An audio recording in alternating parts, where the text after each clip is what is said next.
o elevador mais antigo do mundo.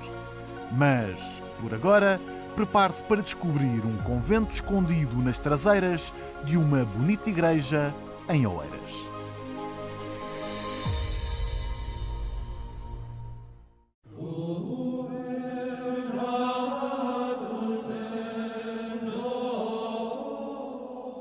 Quando chega à igreja do Mosteiro da Cartucha, em Oeiras, não imagina o que esta igreja esconde nas suas costas.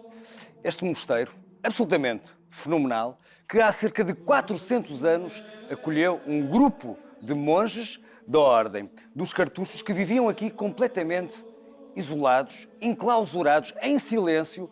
Aliás, isto que eu estou a fazer agora, falar desta forma, era absolutamente proibido. Viveram cá. Mais tarde, este mosteiro foi transformado num reformatório e já no século XXI acabou por ficar em ruínas, abandonado durante cerca de 20 anos. Vai ser recuperado e tem uma história fenomenal para contar.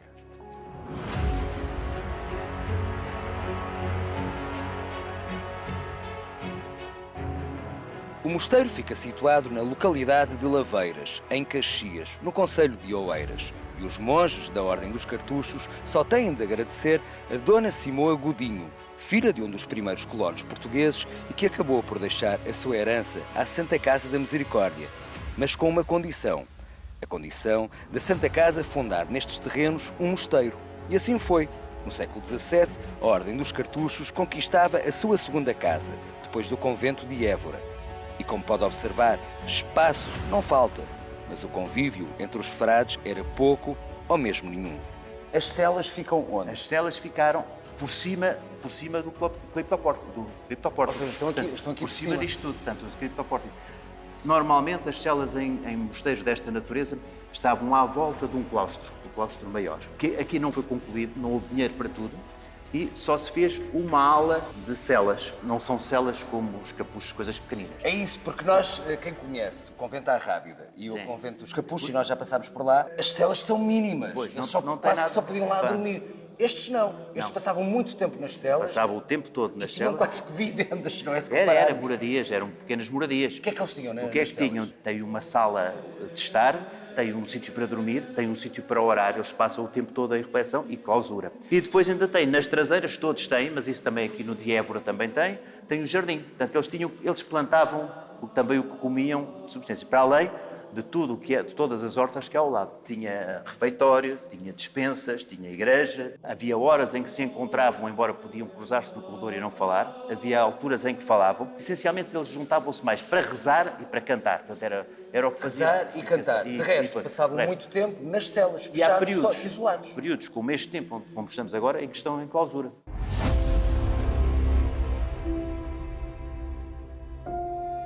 Este é o símbolo dos cartuchos. Tem as 7 estrelas, vieram para aqui os 7 monges, em que este representa o São Bruno, o resto chama-se Ordem de São Bruno. Eles frequentavam a igreja? Os frades frequentavam a igreja em 3 níveis. Isto está separado em 3 partes. Eram os frades na primeira parte, depois eram os irmãos conversos e depois o público, eventualmente, que poderia ser lá em cima ou não. Mas todos os dias eles frequentavam e cantavam aqui e rezavam aqui, porque tem uma das melhores acústicas que há. Não sei se ouviu falar nos concertos da Maria João Pires que foram gravados aqui. E alguns de Natal, mesmo do município, sim, fazem cá. Mas aproveitam isto por causa da acústica.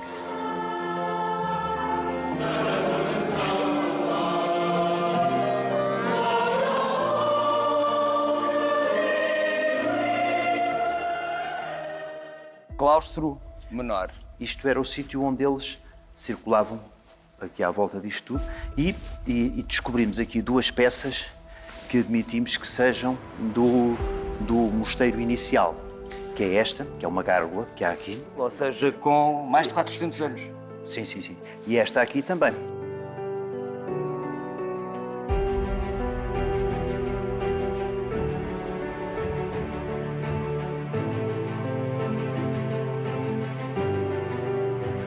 Este é o claustro maior. Foi ocupado como escola preparatória. A escola preparatória... No início do século XX, não é? Foi o reformatório. Sim.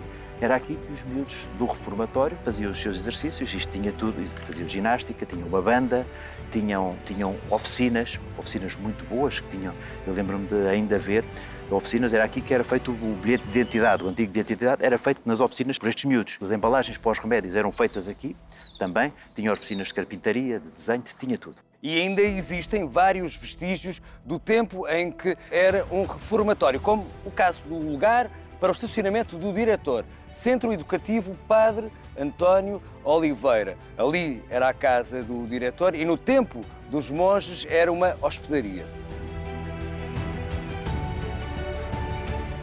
Na altura chamava-se os corrécios, portanto não tinham pais, fugiam aos pais, etc. E aquela gente toda comia e bebia, tratava da correção toda, tudo em condições. Saiu dali de muita gente com muita formação, mesmo. Íamos aqui, que era o nosso banho, tomávamos aqui banho. Aqui um tanque era a nossa piscina. Isto é a chamada cartucha, que há outra em Évora igual a esta. A cartucha que veio para o lugar de Laveiras. Ainda nem existia Caxias. Tínhamos música, carpintaria, eletricistas, serralheiros, tinha de tudo. Muita gente, colegas aqui que trabalham aqui, saíram dali, foram trabalhar para as oficinas do Estado de impressão.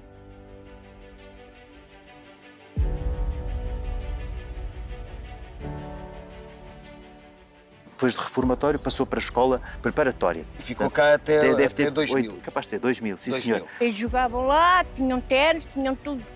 Tinha boas condições. Tinham, sim senhor. Havia lá uma parte que era do teatro e quando estava a chover a gente fazia ginástica lá dentro. E era uma boa escola. Era.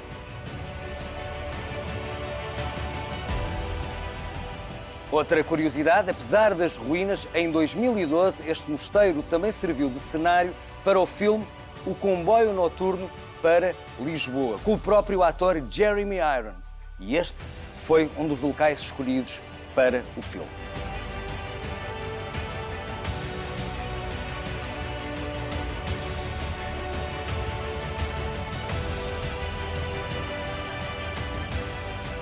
Sr. Presidente, há cerca de 3 anos, este património foi cedido ao município. Estava em ruínas. Finalmente há esperança, há um futuro para este edifício. O acordo que fizemos com o Estado é de 44 ou 45 anos. Esse prazo é um prazo, enfim, indicativo, julgo que não é imperativo, não é? Porque só a recuperação de todo este património vai durar entre 5 a 10 anos, não é? A igreja, propriamente dita, será o primeiro objeto a ser recuperado. Porque é nosso interesse entregar a igreja à paróquia aqui de Caxias, quanto ao resto do edificado. Todo ele vai ser recuperado de acordo com a traça e o espírito dos cartuchos. Portanto, há aqui uma dimensão, se quiser, museológica, não é? Por exemplo, uma cela que possa vir a ser mobilada exatamente de acordo com aquilo que era o espírito cartucho. E, portanto, o ambiente de tranquilidade, um ambiente calmo, rústico. A igreja está mal conservada, mas a gente vai mantendo, porque fazemos lá a Eucaristia sábado e domingo, e então as coisas vão, né? Com a limpeza fica mais ou menos, né? Mas gostava de ver aquilo recuperado. Claro, sim, gostávamos, né? Esperemos que comece. Em princípio, acho que é em junho deste ano, né?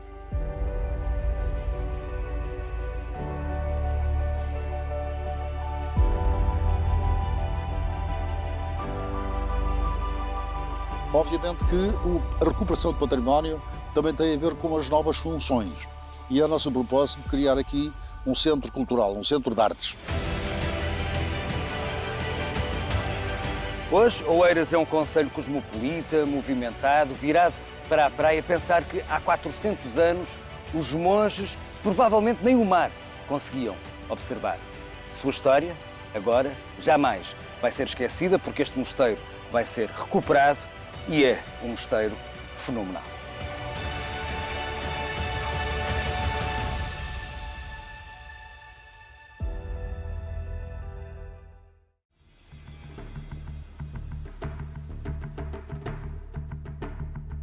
Era uma escravidão. Comia-se mal, a gente passava fome. Era muita miséria, muita miséria, muita miséria. As minas funcionaram até 1970, ou seja, trabalharam ao longo de 50 anos, mas as ruínas, as memórias deste legado mineiro continuam bem presentes. Que idade tinha quando foi para a mina? Fui obrigado com 14 anos a vir para a mina. Se não fosse para a mina, ficavam sem casa. Na casa. E ninguém jamais vai esquecer o que passaram estes heróis da sua própria vida. E por isso é que estas minas são fenomenais.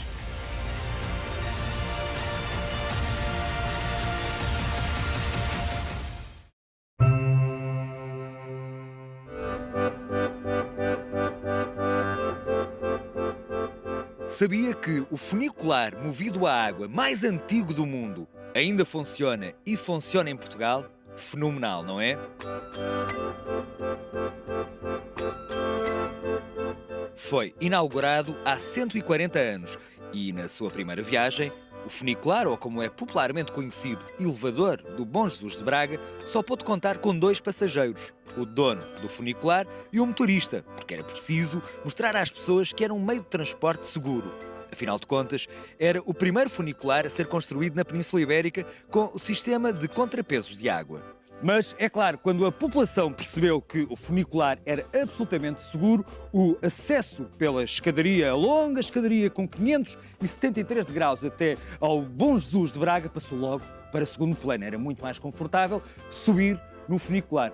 O mais curioso é que 140 anos depois, as paisagens, as pessoas, as modas mudaram, mas a viagem é exatamente a mesma e o sistema também continua a funcionar, apenas a água.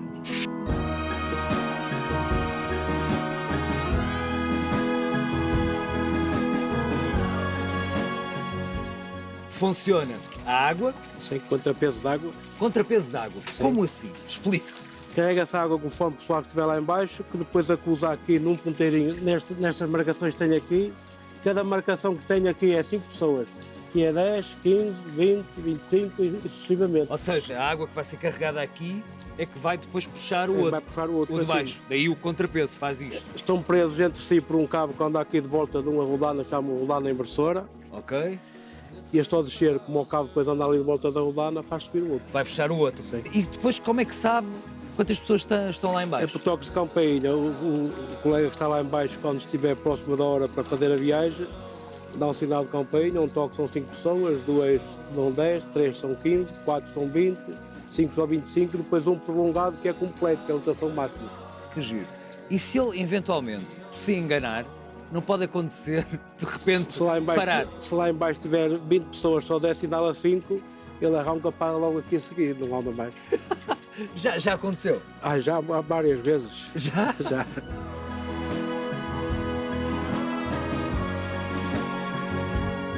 Doutor Varico, e como podemos ver pelas imagens, está tudo exatamente igual. É verdade. Felizmente, a confraria fez sempre um esforço para que este elevador mantivesse a sua autenticidade. A experiência que tinham há 140 anos atrás é a mesma experiência que têm hoje. Os sons, os ruídos, enfim, a máquina, tudo isto faz com que este espaço seja efetivamente um museu vivo. A primeira viagem como guarda-freio foi em 78. 78. Sim. Já há muitos anos. Sim. Ao princípio havia um bocadinho de receio nas primeiras viagens, depois não. Agora é como andar a pé. Desde a sua criação, na altura seria um último modelo de tecnologia, foi impulsionador de outros elevadores, como o Santa Justa, o elevador da Glória, e partiu daqui deste empresário, do Manuel Joaquim Gomes, o criador deste elevador, a criação dessa Companhia dos Caminhos de Ferro também, que fez muita obra pelo país, especialmente em Lisboa. E, portanto, desde esse momento que este elevador é um ícone para a cidade de Braga, é um ícone para o Bom Jesus e é um ícone para Portugal. E atenção, até 1966, ano em que o Presidente da República, Almirante Américo Tomás, inaugurou a estrada de acesso ao santuário, só existiam 2 formas de chegar ao Bom Jesus de Braga, pela longa escadaria ou através do funicular.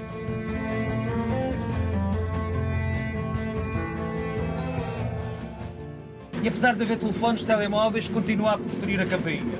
A campainha também, se não, às vezes falha a luz, temos uns sinos. Ah, tem uns sinos. Tem uns sinos aqui em cima para dar os sinais também.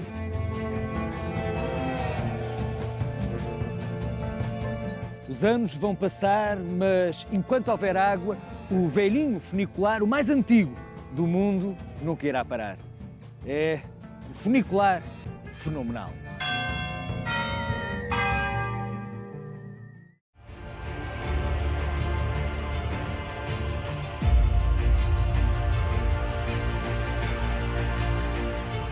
Houve um tempo em que as águas do Rio Tejo tocavam mesmo nestas paredes. Hoje em dia estão a cerca de 500 metros. Existia aqui um cais, era conhecido como o Cais da Farinha, onde os barcos descarregavam os cereais e carregavam depois a farinha que era produzida nesta fábrica, que foi mesmo considerada a maior fábrica de moagem do nosso país. E este edifício foi o primeiro, atenção, o primeiro em Portugal a ser construído com betão.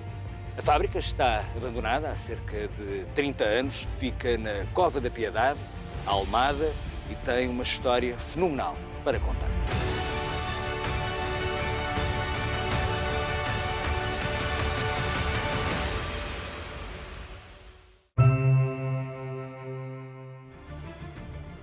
Esta é uma história escrita a carvão, suor e coragem. Uma história que trouxe para a então pacata aldeia agrícola de São Pedro da Cova, em Gondomar, progresso, trabalho, sustento, mas também sacrifício e dor. Muita dor. Era uma escravidão. Comia-se mal, a gente passava fome. Era muita miséria, muita miséria, muita miséria.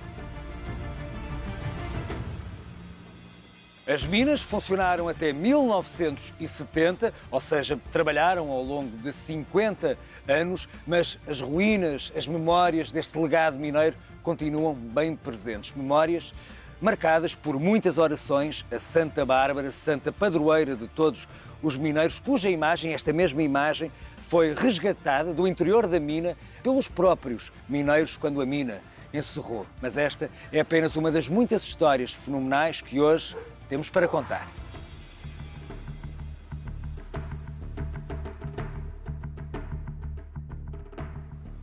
Pelo facto de vir a saber que os meus antepassados tinham morrido dentro dos poços das minas e ali estiveram mantidos durante 30 dias para os poder trazer para fora, fez-me de facto um investigador de todo o fenómeno histórico de São Pedro da Cova em geral e das minas em particular. Em 1935 já estava concluído o cavalete, o carvão subia até lá ao último piso. Era puxado? Era uma espécie de elevador? Através de umas roldanas. Ok. E depois o carvão girava através da receita para de várias valências. Uma delas era um triturador ou esmagador e esmagava-os para tamanhos mais pequenos. Que idade tinha quando foi para a mina? Fui obrigado com 14 anos a vir para a mina. Se não fosse para a mina, ficavam sem casa. Tirava uma casa, vinha eu para a rua, mas a minha mãe que me criou. 14 anos? 14 anos. Ainda não tinha bem 14 anos. O que é que fazia? Depois de eu andar na lama é que foi para britar carvão. Partia o carvão e escolhíamos o carvão e o que era mais ruim, que era para ir às vagonas. Como é que sabia qual era o carvão bom? Era o que brilhava mais, que era assim em vidro, e o outro era mais escuro. Tristeza, uma tristeza, mulheres de joelhos, com os martelinhos pequeninos, a partir o carvão, mas de joelhos, 8 horas.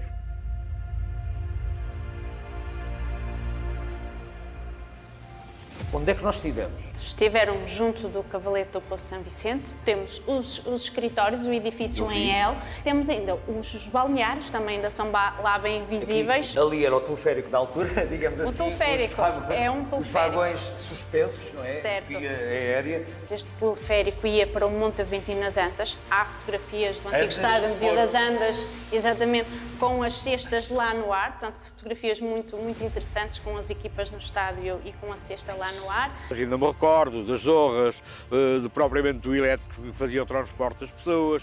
Lembro-me de quando a mina fechou em 1970, nós utilizávamos muito por brincadeira e marotice andarmos nos cabos das cestas com um pau e fazíamos ali 50, 60 metros todos pendurados no ar. Sofia, nós estamos num museu mineiro que era a antiga Casa da Malta. Basicamente eram os trabalhadores de fora que vinham para São Pedro da Cova. Exatamente. Ou seja, quantas pessoas é que moravam nesta casa que ainda era grandinha? Ela estava preparada para receber cerca de 50. 50? 50.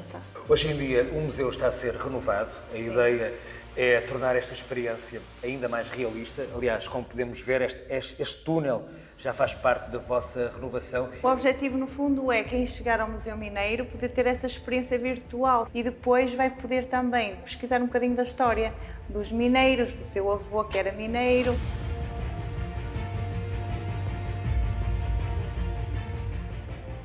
É uma intervenção justa, porque aqui São Pedro da Cova é uma comunidade credora do país. Daqui do carvão saía energia para todo o país. Hoje temos a certeza que o cavalete não se vai perder e, obviamente, é imprescindível que este projeto tenha continuidade e tenho a certeza que vai ter. Não apenas com o apoio da Junta de Freguesia, aqui da União de Freguesias de Fandres e São Pedro da Cova, com a Câmara Municipal e, obviamente, com o Governo, que vai ter de dar aqui uma ajuda, porque essa ajuda é merecida. Vai ficar. A torre vai ficar. Ainda bem que é um monumento. Fica feliz por isso? Fico. E eu trabalhei 12 anos. E desci, subi muitas vezes aquele posto. Gostava? Gostava. Porquê? Gostava da vida. Mas era uma vida tão dura e gostava? Do ambiente que a gente passávamos umas com as outras. Nas horas vagas, eu penteava as minhas colegas, que elas pediam, ajeitava o cabelo. Muita gente está virada para aspectos sentimentais, que até gostavam de conviver e de mas eles vinham, cantavam para esquecer tristezas. Eu por isso tenho uma quadra popular, que é que eu digo, sou de São Pedro da Cova, terra de imensa fortuna, mas quem a arrancou do solo não tem riqueza nenhuma. As minas de São Pedro da Cova encerraram há mais de 50 anos, revolucionaram completamente esta vila mineira, trouxeram sofrimento, progresso, ou seria esse progresso apenas uma distração para camuflar esse sofrimento? O importante é que este espaço, este património, está a ser recuperado, o museu renovado e ninguém jamais vai esquecer o que passaram estes heróis da sua própria vida. E por isso é que estas minas são fenomenais.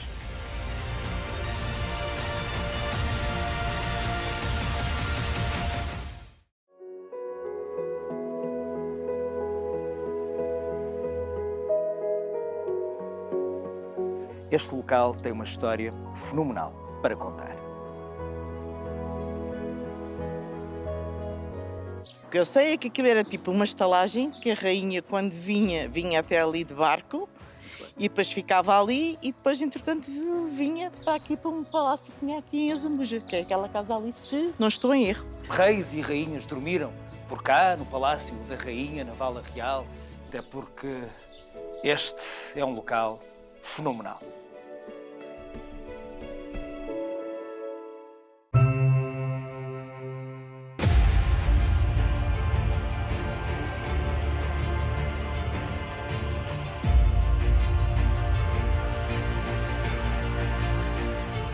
Houve um tempo em que as águas do Rio Tejo tocavam mesmo nestas paredes. Hoje em dia estão a cerca de 500 metros. Existia aqui um cais, era conhecido como o Cais da Farinha, onde os barcos descarregavam os cereais e carregavam depois a farinha que era produzida nesta fábrica, que foi mesmo considerada a maior fábrica de moagem do nosso país. E este edifício foi o primeiro, atenção, o primeiro em Portugal a ser construído com betão. A fábrica está abandonada há cerca de 30 anos. O nome é Fábrica de Moagem do Caramujo, fica na Cova da Piedade, Almada e tem uma história fenomenal para contar.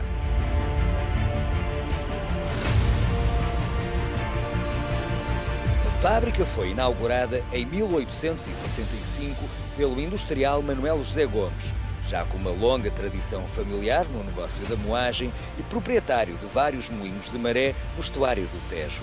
Claro que, com a construção da fábrica e perante a iminente revolução industrial, rapidamente as tradicionais mós em pedra foram substituídas por cilindros em metal e pelas máquinas a vapor.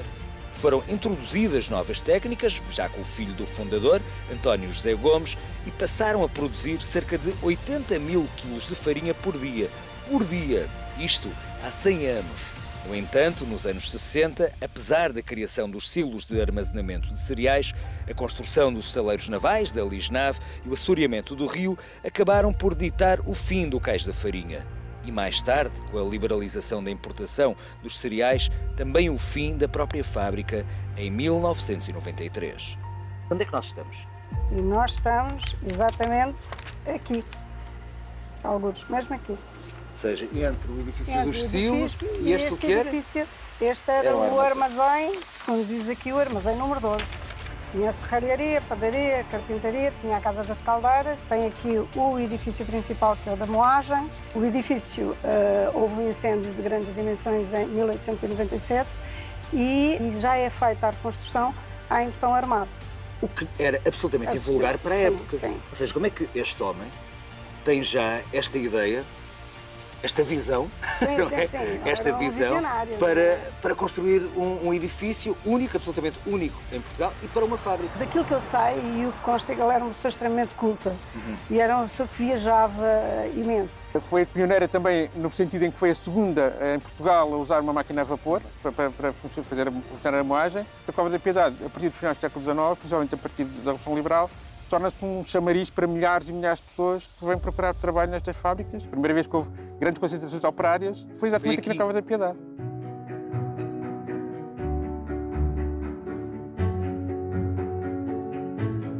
Começámos a namorar já comigo a trabalhar aqui.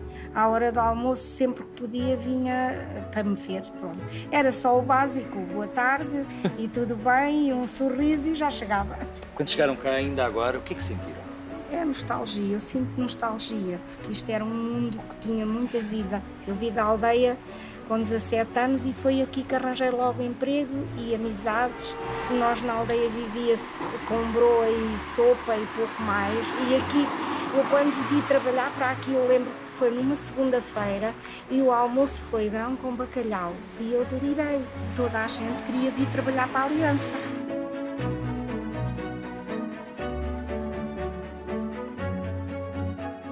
Volta das 8 da manhã, do meio-dia à 1, isto era um passadiço.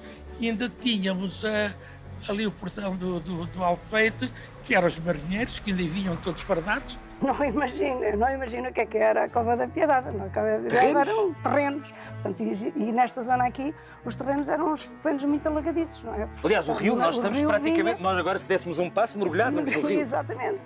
Aliás, foi exatamente devido a este crescimento que em 1928 a Piedade passa a ser freguesia.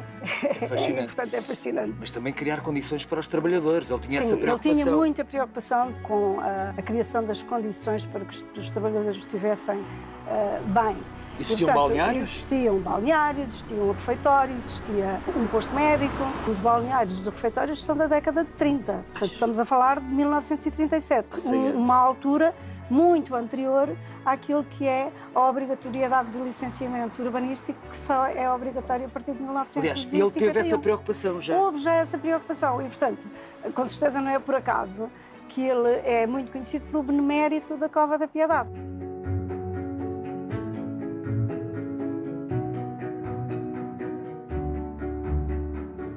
Criou aquele edifício que está ali pintado, que era uma adega no tempo do António José Gomes, e ele transformou aquilo num teatro, a que deu o nome de Teatro Garré. Então foi um dos grandes impulsionadores da criação dos fundadores da sociedade. Aliás, o António José Gomes morava neste palacete. Neste palacete, exatamente.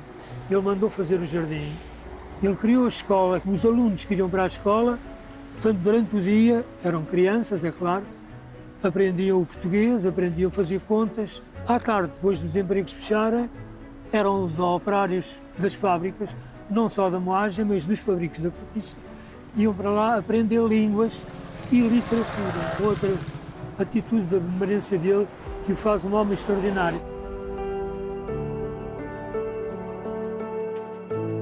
Eu tinha 10 anos de idade e vinha com a minha mãe da Piedade.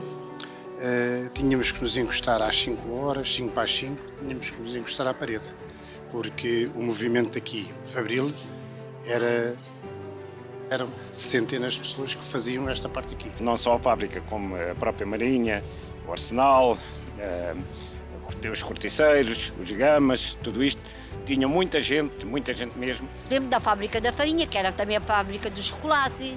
Eram as fragatas que vinham descarregar o trigo e a cortiça, o melão. Tinham muitos empregados e empregadas. Era a fábrica. De noite e de dia? Pois. Sim. E eu entrava às 7 da manhã e saía, muitos dias saía à meia-noite. Pois havia um bocadinho de tudo, não era? Médico... Tínhamos médico uma vez por semana, tínhamos refeitório aqui, que era, primeiro, quando eu comecei a trabalhar, era só a sopa que o patrão dava. Mas depois, mais tarde, começou a ter pena de nós e deu-nos o segundo prato. E o comer era bom. Nós fazíamos nesta secção a bolacha wafer. Só isso. Bolacha da marca Aliança. Os pacotinhos tinham 5 bolachas. É aquela enorme torre. No topo do edifício, o que é que existia? Aquilo era um restaurante panorâmico. Já naquele tempo, há 50 e tal anos, nós já sabíamos que aquilo era o restaurante do patrão. Trazia amigos, VIPs, e então o almoço, a refeição era servida lá.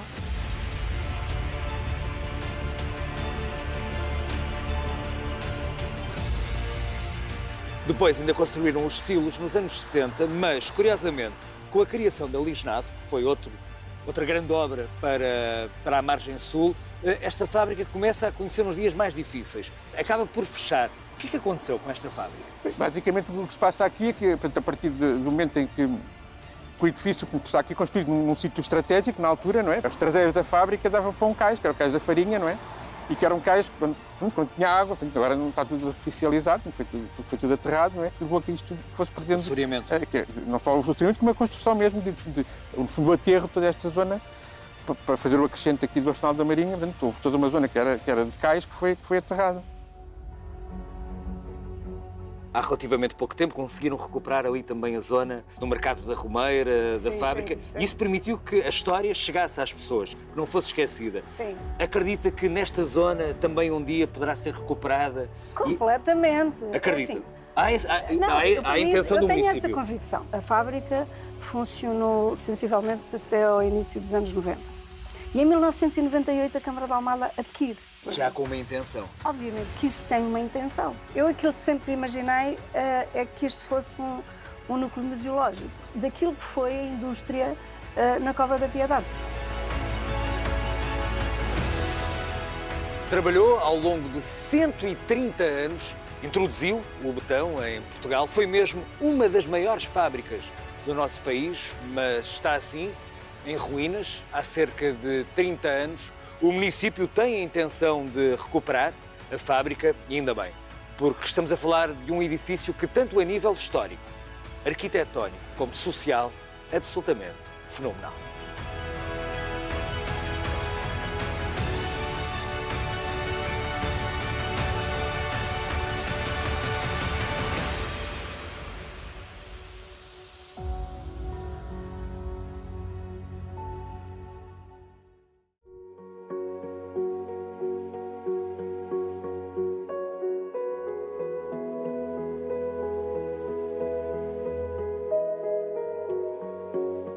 Se recuássemos agora 200 anos, garantidamente não iríamos ser os únicos a navegar neste canal, digamos assim, do Tejo, de seu nome, Vala Real na Azambuja. Ou seja, iríamos ser acompanhados por dezenas de fragatas, varinos a transportar pessoas e mercadorias para depois serem fiscalizadas ali, naquele palácio, conhecido como o Palácio da Rainha.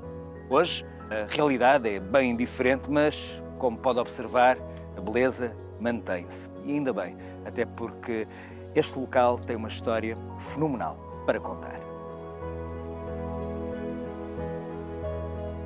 A Vala Real foi criada no Rio Tejo há cerca de 300 anos, por ordem do nosso conhecido Marquês de Pombal, com o intuito de drenar a água dos campos agrícolas da grande região do Ribatejo para evitar o aparecimento de terrenos pantanosos impróprios para o cultivo.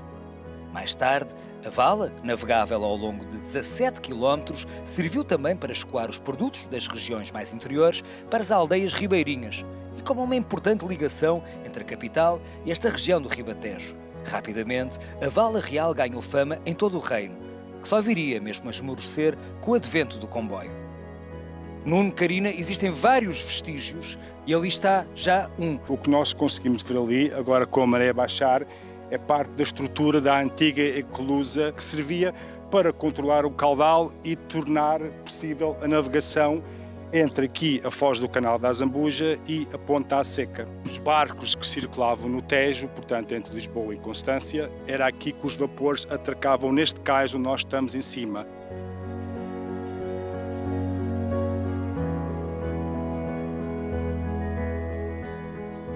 A maior parte das pessoas acabava por, muitas vezes, pernoitar neste espaço, porque também a partir daqui partia para outras paragens, aí já não de barco, mas muitas vezes a cavalo ou nas carruagens. Era também um local onde chegava a correspondência, portanto funcionava aqui a mala posta. Depois, com a invenção do comboio, é normal que a Vala Real comece a perder importância, porque as viagens de comboio são sempre mais confortáveis e mais rápidas. E o que é que acontece? A Vala, este palácio, o que é que aconteceu? Provavelmente este edifício belíssimo, neoclássico, terá estado durante algum tempo abandonado, mas este continua a ser um espaço aproveitado até pela família real. Temos registro da presença da família, portanto, do Dom Carlos e dos seus filhos, aqui neste espaço, a participar nas regatas que se faziam no canal da Zambuja, mas também em caçadas que se faziam aqui. O que eu sei é que aquilo era tipo uma estalagem, que a rainha, quando vinha até ali de barco, e depois ficava ali e depois, entretanto, vinha para aqui, para um palácio que tinha aqui em Azambuja, que é aquela casa ali, se não estou em erro. Antes há outra história curiosa que o povo conta. Ou seja, naquele período entre posto e palácio, houve outro período. Houve outro período, é assim, que houve um conde, julgo que o conde Farrobo, segundo fala a história, que foi o senhor muito rico aqui da zona. E então, o que é que ele resolveu fazer? Como tinha muitos amigos, uma casa de meninas, pronto, isso não vem na história, diz o povo, às vezes o povo fala também a verdade, não é?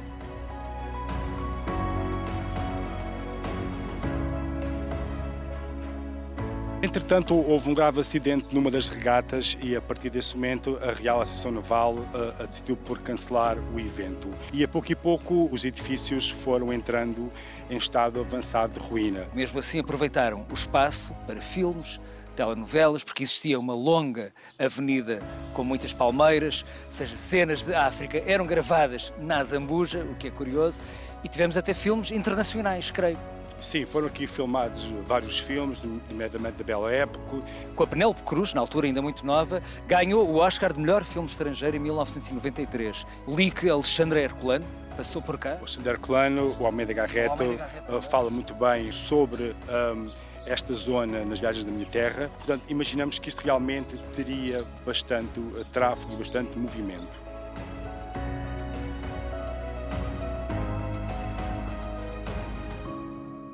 Esta Vala Real também oferece passeios turísticos. Tem muita procura? As pessoas têm curiosidade em conhecer melhor este património? Tem muita procura, ainda que o barco não esteja ainda totalmente na nossa mão, porque tem que estar a ser operado por operadores turísticos. Nós recuperamos o barco, portanto temos a rota dos Monchões, pode ser uma rota maior ou uma rota mais pequena, e que quem vem um dia quer voltar, porque isto é absolutamente fantástico, é magnífico. Os Monchões são ilhas que se formam aqui no Rio Tejo. Como são locais onde não existem pessoas, não é?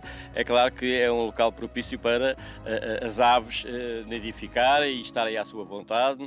Em alguns locais até, portanto, há coelhos também, e onde patos bravos, portanto, há muitas espécies de animais nos Monchões. O Sr. Zé ainda se recorda de quando a Vala Real, o Tejo, tinha mesmo um grande movimento de barcos, de varinos, de fragatas e outros barcos, nomeadamente na pesca? Lembra-se desse tempo? Lembro-me, sim, senhora. Eram muitos barcos, todos pescavam. O meu sogro foi pescador sempre. Ele andava à pesca, até não tinha motor. era a remos, apanhava o peixe e ia vender a Salvaterra, e a remos.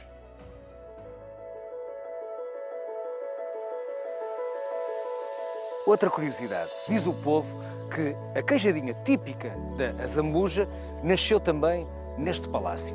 Aí eu estou um bocadinho por dentro do assunto, porque veio parar-me às mãos sem querer.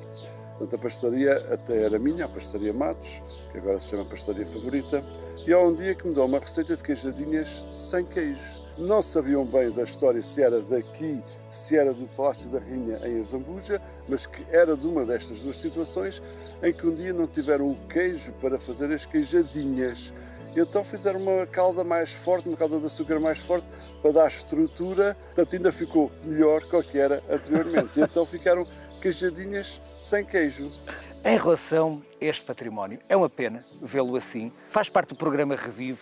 Há alguma esperança de um dia este palácio recuperar a alegria, a beleza, o brilho de outrora? Isto está-nos na alma.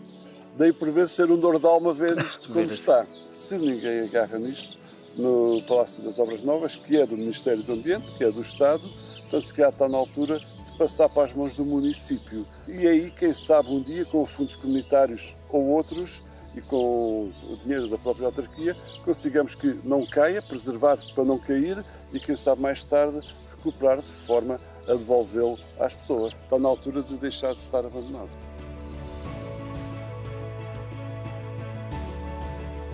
Durante muitos anos, depois de Lisboa, este foi mesmo um dos locais mais movimentados ao longo do Rio Tejo. Reis e rainhas dormiram por cá, no Palácio da Rainha, na Vala Real, na Zambuja. Hoje parece um espaço perdido no tempo, está em ruínas, aliás, está abandonado há mais de 100 anos. É claro que há esperança na sua recuperação, quem sabe se um dia passar para as mãos do município. Certo é que tem mesmo de ser encontrada uma solução, até porque este é um local fenomenal.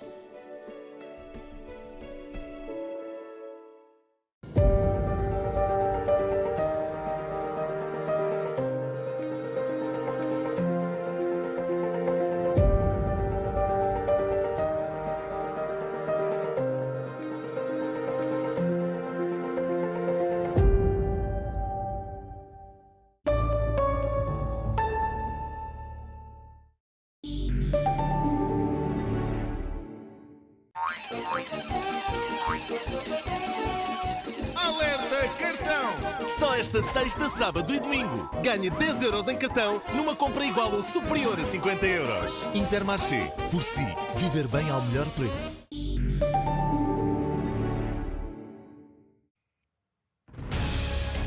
O Bloco de Esquerda deverá votar ao lado do PCP na moção de rejeição ao próximo governo. O secretário-geral dos comunistas avisa que a direita prepara-se para recuperar o projeto da Troika.